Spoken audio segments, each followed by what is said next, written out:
আসসালামু আলাইকুম, আমি নুসরাত জাহান লিয়া। কেমন আছেন আপনারা? আলহামদুলিল্লাহ, আমরা ভালো আছি। চলে আসছি প্রতিদিনের ব্লগ নিয়ে। প্রচুর ঠান্ডা লেগেছে, তাই কোনো কিছু খেতে পারছি না, আর গরমও প্রচুর পড়েছে। তাই আজকে আমি নিয়ে আসছি এই ফার্স্ট টাইম এইরকম একটা ঝাল ভর্তার রেসিপি। আসুন দেখাই, শেয়ার করি। চুলোর মধ্যে কড়াই বসিয়ে দিয়েছি, কড়াইতে দিয়ে দিচ্ছি পেঁয়াজটা এখন আমি ভালো করে টেলে নেব।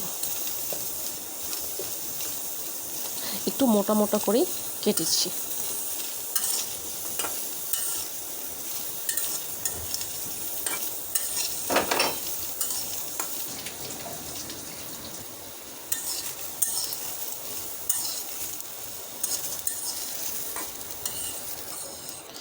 পেঁয়াজটা একেবারে টালা হয়ে গেছে, এখানে বোঝা যাচ্ছে না, কিন্তু সামনাসামনি বোঝা যাচ্ছে যে সম্পূর্ণ পেঁয়াজটা টেলে নেওয়া হয়ে গেছে। এখন আমি এটা নামিয়ে ফেলব।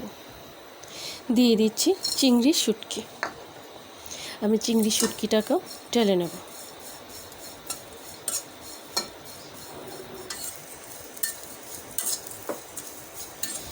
শুটকি কিন্তু টালতে বেশি সময় লাগে না। আমি কিন্তু সব কিছু টেলে নিচ্ছি।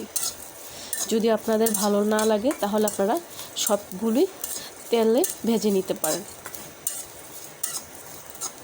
শুটকিটা টালা হয়ে গেছে, এখন আমি এটা নামিয়ে ফেলব। দিয়ে দিচ্ছি শুকনো মরিচ। শুকনো মরিচটাকেও আমি ঠিক এরকম করে টেনে নেব। শুকনো মরিচটাও ভাজা হয়ে গেছে, মানে টালা হয়ে গেছে। এখন আমি এটাকেও নামিয়ে ফেলব। এখানে নিয়ে নিয়েছি তেলে রাখা শুকনো মরিচ, নিয়ে নিচ্ছি লবণ। এখন আমি এগুলোকে একটু ভেঙে নেব।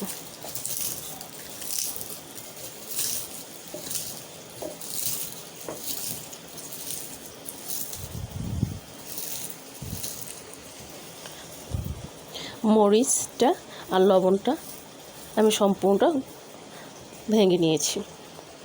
দিয়ে দিচ্ছি পেঁয়াজ। এখন আমি পেঁয়াজটাকে হাত দিয়ে ভেঙে নেব।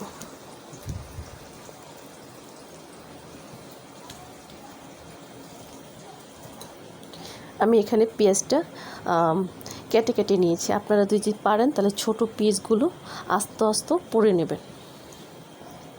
যেহেতু আমার কাছে ছোট পেঁয়াজ ছিল না, বড় পেঁয়াজ ছিল, এই জন্য আমি এটাকে কেটে নিয়েছি। কেটে টেলে নিয়েছি। টেলে নেওয়ার পর কিন্তু ভালো করে ধুয়ে নিয়েছি।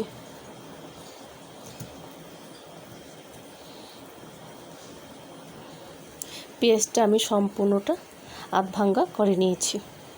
এখন দিয়ে দিচ্ছি চিংড়ি শুটকি। দিয়ে দিচ্ছি সরিষা তেল।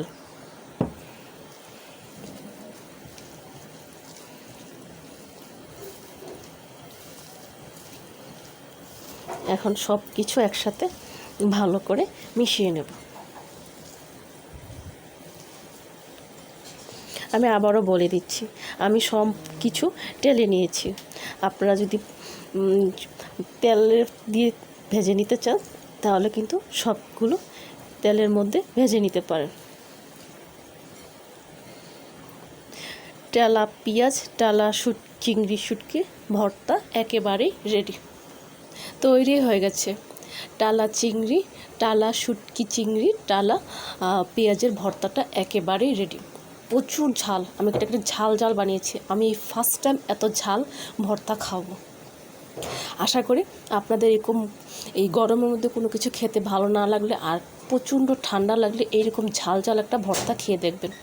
ভালো লাগলে কমেন্টস করে জানাবেন, সাবস্ক্রাইব করে দেবেন, আমার পাশে থাকবেন আর আমাকে অনেক অনেক সাপোর্ট করবেন। আজ এই পর্যন্তই। সব ভালো থাকেন, সুস্থ থাকেন, আবার আসবো। আল্লাহ হাফেজ।